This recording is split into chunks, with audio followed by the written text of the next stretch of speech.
गुजरात के वडोदरा में मानव सर्जित विश्वामित्री की बाढ़ से हर कोई सरकार से बेहद नाराज है और इसी मामले वडोदरा कांग्रेस ने कलेक्टर कार्यालय पहुंचकर हल्ला बोल किया।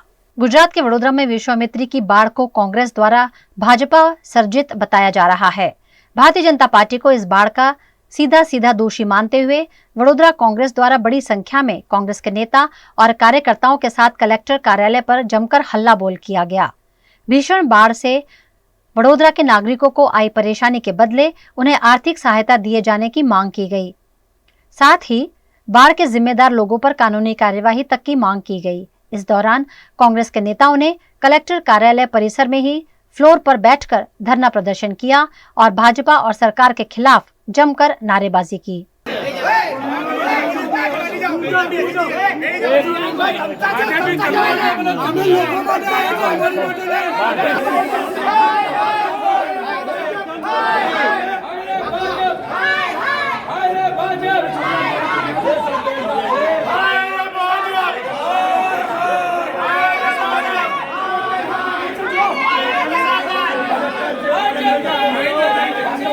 कांग्रेस के कार्यकर्ताओं को कलेक्टर कार्यालय में जाने से रोकने की कोशिश पुलिस द्वारा की गई।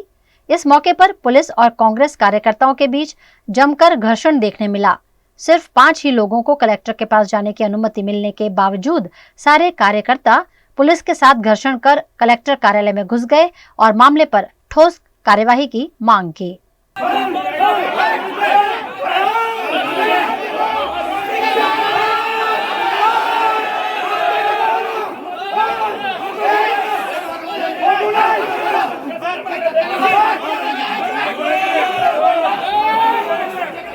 भारतीय जनता पार्टीना भ्रष्ट शासનમાં અને ભાજપના નેતાઓના પાપે જે વડોદરાની પ્રજા પૂરમાં છેલ્લા 4 દિવસથી જીવન ત્રસ્ત થઈ ગયું એના માટે જવાબદાર આ વડોદરા શહેરના ભાજપના કોર્પોરેટરો, ભાજપના મેયર, ભાજપના ડેપ્યુટી મેયર, ભાજપના ચેરમેન, એમના દંડક, એમના ધારાસભ્યો, ભાજપના એમના સાંસદ જે લાખો વોટોથી ખોબે ખોબા ભરીને વોટ આપ્યા એવા સાંસદ તમે બધા જ જવાબદાર।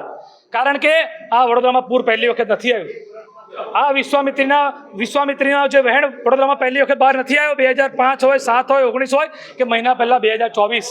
અરે મહારાજા સયાજીરાવ ગાયકવાડે જે કાલા ઘોડા બનાવ્યો ને એમના સમયમાં કોઈ દિવસ પાણી દઈ ઘોડાના પગ પર નતું અડકતું અને તમારા રાતમાં તો ઘોડાના મોઢા પર નીકળી ગઈ। આ 30 વર્ષથી ભાજપ વડોદરામાં શાસન કોનું? ભાજપનું। મેયર ભાજપના, ધારાસભ્ય ભાજપના, સાંસદ ભાજપના।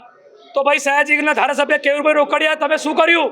અકોડાના ધારાસભ્ય ચૈતન્ય દેસાઈ તમે શું કર્યું? માંજપુરના ધારાસભ્ય યોગેશ પટેલ તમે શું કર્યું?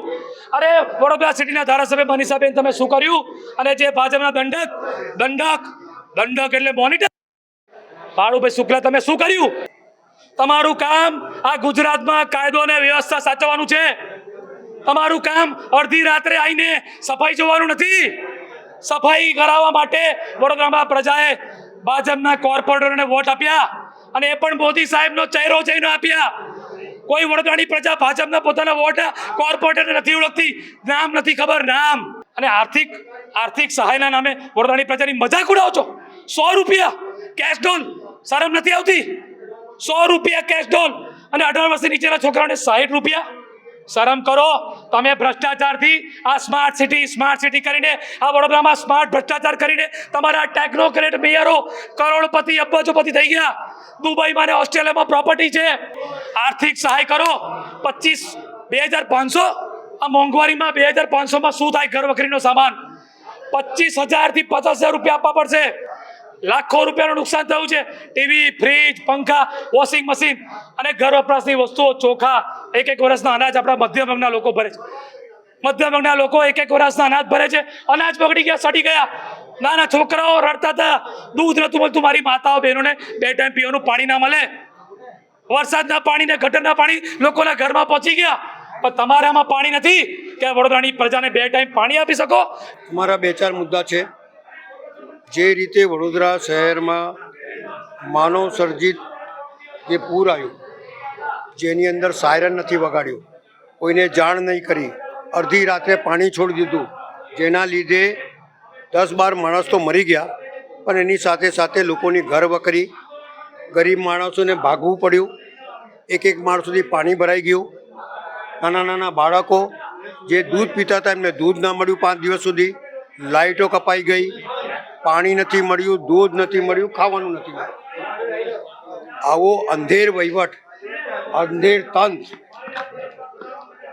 જે કાંસો ઉપર દબાણો થયા છે. કાયદામાં લખેલું છે કે નદી ઉપર અને કાંસો ઉપર કોઈ દબાણ થવું જોઈએ નહીં.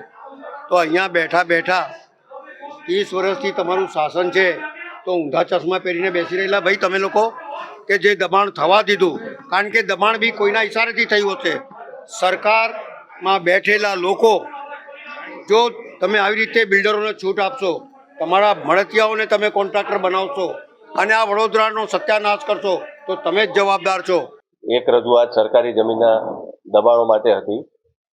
સરકારી જમીનના દબાણો પૂરતું જિલ્લા વહીવટી તંત્ર અને મહેસૂલી તંત્ર એનું જે પણ દબાણોની રજૂઆત આવશે એ ચેક કરશે, અને અમારી પાસે પણ જે અમારું તંત્ર છે એના દ્વારા સરકારી જમીનોનું અમારી પાસે એક લિસ્ટ છે.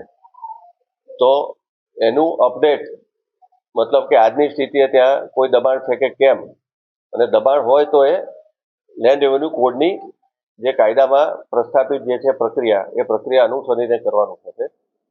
એટલે પ્રક્રિયા અનુસરીને અમે દબાણો દૂર કરીશું. બીજી વાત આવે છે કે ગેરકાયદેસર બાંધકામ. તો ખાનગી જમીનમાં જે કોઈ પણ ગેરકાયદેસર બાંધકામ હોય એ જીડીસીઆરના વાયોલેશનનો વિષય ગણાય, અને એ બાબત મહેસૂલી તંત્ર સાથે સીધી સંકળાયેલી નહીં ગણી શકીએ આપણે. અને એમાં જે ટાઉન પ્લાનિંગ ઓથોરિટીઝ આવતી હોય અને લોકલ ઓથોરિટી આવતી હોય એ કાર્યવાહી અને તપાસે કાર્યવાહી એનો વિષય આવે છે. તો એવી કોઈ રજૂઆત હોય તો અમે એ કન્સર્ન ઓથોરિટી, લોકલ ઓથોરિટીને અમે જાણ કરીશું. શહેરી વિસ્તાર વીએમસી એરિયામાં અમારી જે કેશડોલ્સ અને ઘર વખરી સહાય માટેની જે ટીમો છે એ લગભગ 160 થી 170 ટીમો અત્યારે કાર્યરત છે.